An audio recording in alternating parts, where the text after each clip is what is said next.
Dentro da infecção de boca, flora bucal, como eu disse, ainda continua sendo a de eleição a penicilina. É questão de indicação técnica, especificidade. Nesse caso, então não tem porquê, ao meu modo de ver, fugir daquilo que já diz a literatura. Usar as drogas numa escala progressiva. Começar pelas drogas básicas, específicas, e eu fui ativado para avaliar uma gestante com problema periodontal, mobilidade. É habitual isso dos anos atuais? Não, a população hoje tem um padrão de vida bem diferente do que era 30 anos atrás. Diabetes. Importante. Né? Muda tudo. Muda tudo. Não é uma infecção de boca, é um distúrbio sistêmico, comprometimento fisiológico. A bactéria sempre esteve ali. Não é uma bactéria nova. O que diminuiu foi a sua condição imunológica. Que medicamento que vai colocar? Se é uma diabética gestacional, ela está num tratamento, inclusive, de ataque, internada por isso. Porque essa diabetes compensada vai promover, inclusive, um processo de um aborto. Então, está tudo te dizendo que aquele caso é um caso que você tem que tomar cuidado. É um caso que você tem que ter critérios, tem que seguir os critérios de propedêutica e de instituição de um tratamento farmacológico. Para o paciente, o medicamento de escolha é penicilina. Nós temos, dentro dessa categoria de fármaco, a penicilina G, ou nome comercial, o benzetacil. É uma droga que já foi muito utilizada, com muita eficiência. Eu digo isso aí se for tentando colocar uma questão cronológica ou questão de referência, diria que até uns 15 anos ainda era comum você ter benzetacil como fármaco assim, de tratamento de infecções, somente de trato alto, né? Cabeça, pescoço, vias aéreas superiores. Né? E ainda, obviamente, que é um fármaco disponível, só que hoje não é assim, prescrito, né, tão frequentemente como foi no passado. Ela tem uma indicação para Streptococcus, uma das bactérias mais preponderantes na cavidade bucal. Dentro daquilo que eu falei no site, lá vocês vão ter os tipos de bactérias que compõem a flora bucal. Então é importante que vocês leiam para vocês entenderem os agentes biológicos infecciosos de natureza bucal. Então, o streptococo é preponderante e o streptococo do tipo A, dentro dos streptococos, é o mais preponderante também. 70% dos streptococos realmente são do tipo A, né? Que são aqueles streptococos com uma atuação de fisiopatologia, promovendo reações de defesa imunológica com tendência de formação de exudato, de pulso. Né? E está bem adequado para o nosso tipo de flora. Mas a indicação mais específica dele é faringite, erisipela, febre reumática, né? Muito utilizado, tem muitas vantagens. Hoje é menos utilizado porque essa medicação, pela sua característica farmacológica e química, ela tem que ser via parenteral. Via tem que ser muscular, porque não dá para entrar intravenosa. Pela questão de densidade, o êmbolo, então tem que ser intramuscular. Isso já limita em termos de prescrição. Agora ela tem uma vantagem. Ela tem moléculas muito grandes. Então ela tem que entrar no tecido muscular que seja um músculo amplo, não dá para fazer, por exemplo, no braço, nos músculos poucas camadas, tem que criar um espaço dentro do músculo, por isso que ela é dolorida, né? ela tem que ter um metabolismo lento, porque ela tem que ser fragmentada para poder ser absorvida. Então ela tem um tempo de ação de uma semana. Então, uma dose, no caso com assim, infecção que não seja uma septicemia, normalmente é uma cada 7 dias. Diferente de uma febre reumática, uma crise, quando você infecção reumática. Isso é uma vantagem. Só que como você tem que colocar essa droga num espaço parenteral, vamos dizer assim, profundo, se o paciente tiver uma questão de hipersensibilidade, você não tem como tirar essa droga. Você não tem um antagonista para ela. Então ele vai ter 7 dias no risco de um processo hiperallergênico. Isso que é o grande problema. Por isso que ela deixou de ser usada. Não pela efetividade, pelo risco da diversidade. Então é uma droga excelente, mas tem esse problema. E por muito tempo se optou então por fazer o teste cutâneo de acessibilidade. Isso, até 15 anos, isso era comum. Né? Começou a deixar de ser e hoje isso praticamente está estabelecido como norma. Não tem mais sentido, porque o paciente hipersensibilizado, no próprio teste cutâneo, você já pode desenvolver a reação de hiperalergia, inclusive com anafilaxia. Então, ficou muito difícil você prevenir a diversidade da droga. Por isso que ela foi substituída por drogas que te dão uma segurança maior. Mas não porque as drogas recentes sejam uma efetividade melhor.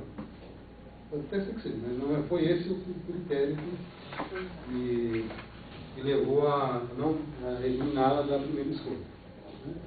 Agora, quantos pacientes com febre reumática, com distúrbios até pulmonares, né, que foram tratados recentemente? Ainda são, né? A gente ainda vê, você fala que... Então, o que aconteceu? Essa é uma droga natural, esse é o fungo. Então, desenvolveu-se penicilina semissintéticas, quimioterápicos, semissintéticos, que você consegue, então, fazer uso via oral e interromper a medicação caso manifeste algum processo alérgico. Você interrompe a medicação. Aqui não tem como você interromper, não tem um reversor. Então o avanço disso foi continuar com a penicilina, mas modificada, sintética. Ou semi-sintética. Isso está tudo lá no site. Vocês lá entram lá e tem toda essa informação. Outra droga, também penicilina natural, genotáxica. Já teve aí uma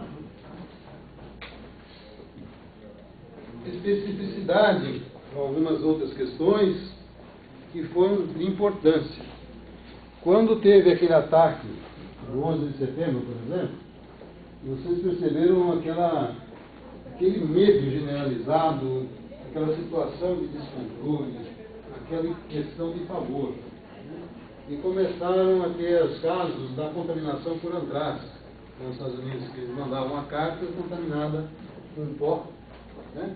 Então, você vê aqui, nos Estados Unidos, 11 de setembro de 2011, qual foi a droga para tratar isso? Penicilina.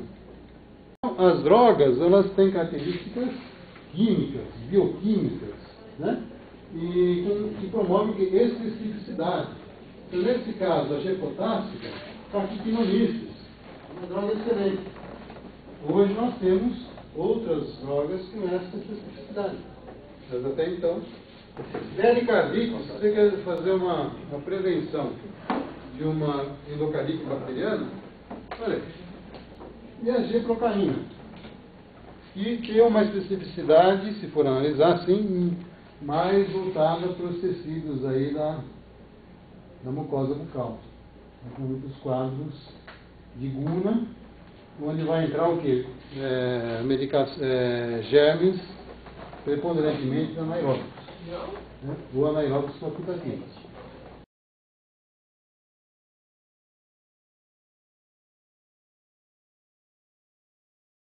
Em razão das adversidades anteriormente citadas, dentro do processo de investigação, de pesquisa, desenvolvimento de fármacos, dentro do processo industrial, a indústria farmacêutica, portanto, dentro da evolução, né, da química, da bioquímica,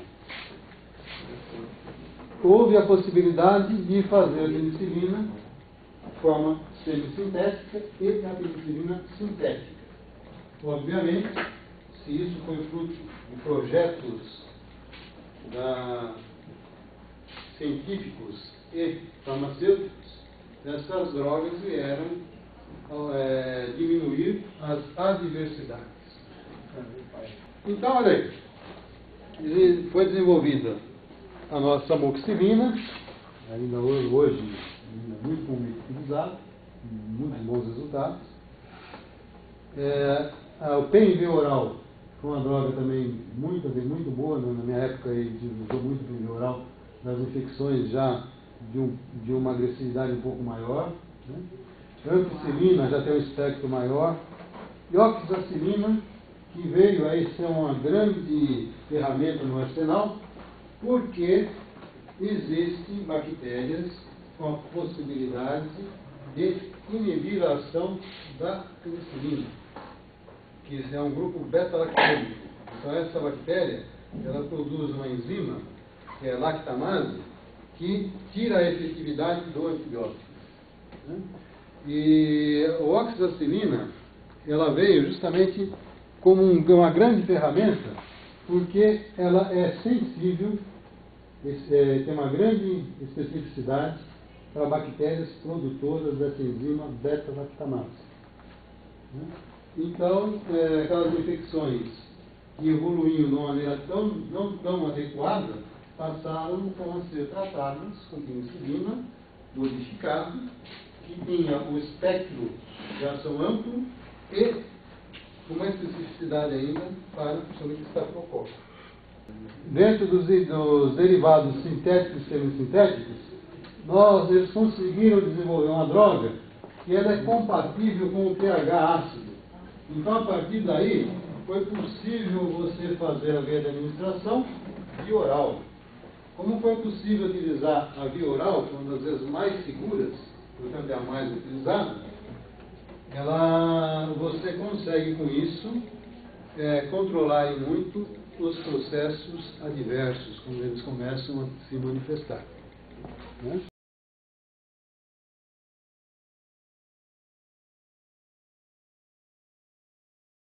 Nome comercial Moxil. Indicações: amidalite, infecções de pele e tecido mole. Olha, para a nossa área, interessante. Mas aqui nós estamos no primeiro tópico, que é antibacteriana em clínica odontológica. Nós estamos falando na clínica de bucomaxilofacial em pacientes hospitalizados. Né? Mas, olha lá, infecção odontogênica. Olha a especificidade da droga. Infecção odontogênica. Então nós passamos a ter uma penicilina com muito mais especificidade para a boca, uma administração possível de ser feita via oral. Olha só como tudo melhorou. O avanço que teve com os estudos e com a indústria farmacêutica. Sistema via respiratório, otite, prevenção de endocardite bacteriana. E se você analisar dentro da dose tolerância dia, ela é extremamente alta. Se eu não estou enganado, não sei se é 6 gramas ou 8 gramas. Então, uma droga muito adequada para você trabalhar em pacientes idosos, trabalhar em pacientes pediátricos, em pacientes com disfunção sistêmica.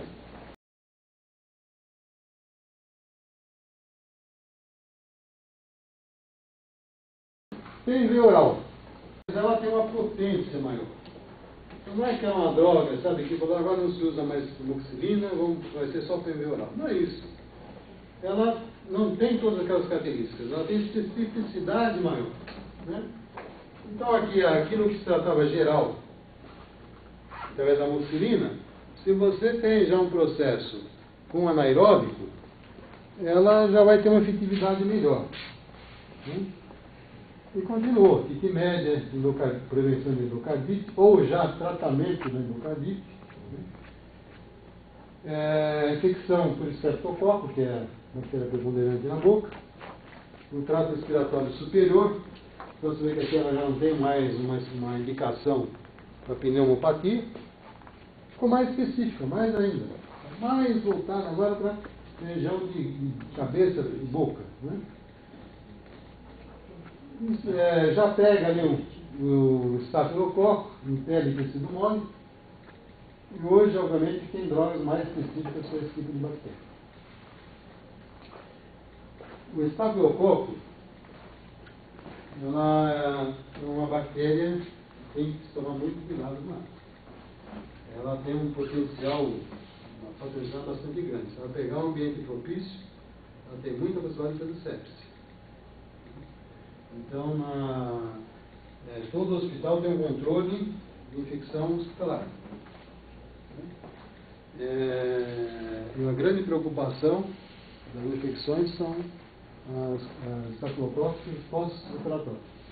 Muita paciente já deprimida, paciente de traumas severos, então, num caso como esse, já não dá para usar essa droga. Por isso que eu estou falando, aqui é uma indicação para clínica odontológica, aquele paciente é asa 1. Certo? Por isso que eu dividi a aula em 3 tópicos. Cirurgia odontológica geral, clínica odontológica, a bucomaxilogengiva, que está no meio termo, ainda até dá para usar esse medicamento, e a clínica já hospitalar, de trauma e infecção.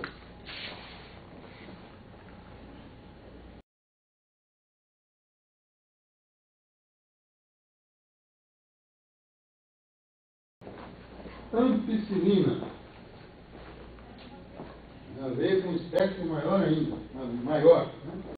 Indicação, infecção respiratória, urinária, intestinal.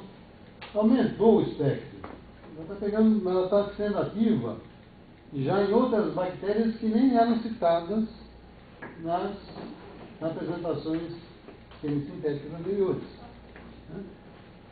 Ginecológica, questão relacionada ali ao fígado, endocardite bacteriana continua a ter a possibilidade de fazer um controle não só mais localizado, como ela aumentou o espectro, ela consegue atuar em outros tecidos e, consequentemente, passou a ter indicação nos casos de septicemia. Hoje tem drogas, fármacos desenvolvidos com especificidade bem maiores no caso de septicemia. Mas no passado, essa foi a droga com essa proposta.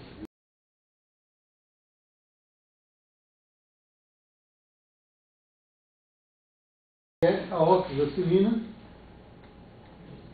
como eu disse, ainda faz parte de protocolos terapêuticos antimicrobianos, apesar de outras drogas que têm hoje indicações de primeira escolha. Mas olha aí a grande evolução. Resolveu-se aquele problema da bactéria que conseguia anular o efeito bioquímico e químico daquela composição molecular, atômica, né? Molecular, da penicilina. Então, a oxazicilina foi uma alteração da indústria farmacêutica que agora consegue combater as bactérias que produzem a beta-lactamase. Como é que faz isso? Ela interfere dentro do processo fisiológico de duplicação dessas bactérias. Ela tem alguma especificidade na parte citoplasmática dessa bactéria. Indicações. Os estafilococos, que são os grandes germes aí preocupantes, né? Na região de cabeça e pescoço. Então, a infecção por estafilococos coagulase positivos, pneumococos, streptococos grupo A. Então, olha aqui, ele pega bem o grupo que prepondera na flora bucal. Quer dizer que agora, todo caso de infecção de boca, nós vamos dar oxacilina? Não, não é isso. Isso é aquele caso que não evoluiu bem com a amoxicilina, né? No caso que você precisou fazer um antibiograma, né? no caso que você vai deixar essa droga dentro do arsenal para casos mais específicos. Então, a oxacilina, que veio ser um grande reforço no nosso arsenal, e uma outra opção também para bactérias que produziam a penicillinase.